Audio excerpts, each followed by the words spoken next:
शेवटी काहीच ठीक होत नाही. शेवटी फक्त आणि फक्त शेवट होतो. कुणाच्या तरी स्वप्नांचा, कुणाच्या तरी चारित्र्याचा आणि कुणाच्या तरी भावनांचा. खरं प्रेम म्हणजे त्या व्यक्तीचं नावसुद्धा ऐकू आल्यावर मनामध्ये येणारी सुंदर अशी फिलिंग्स.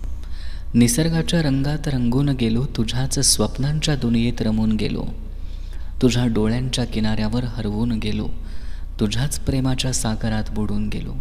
तुझ्या हसऱ्या चेहऱ्यात जग दिसतं, तुझ्या गोड आवाजात मन हरवून बसतं, तुझ्या स्पर्शाने बहरून जातं शरीर, तुझ्या विचारांनी भरून जातं मन गंभीर. तुझ्याच आठवणीत दिवस रात्र सरते, तुझ्याच प्रेमात जीवन आनंदाने भरते. तू कितीही मन दुखावलं ना माझं, तरी पण माझ्या काळजात फक्त तूच असणार. कुठलीच अपेक्षा नाही तुझ्याकडून, फक्त तू सोबत राहा एवढीच अपेक्षा आहे.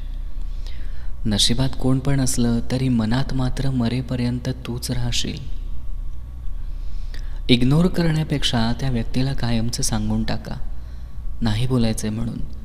कारण इग्नोर करणं सोपं असतं, पण मेसेज येईल या आशेवर वाट बघत बसणं खूप कठीण असतं.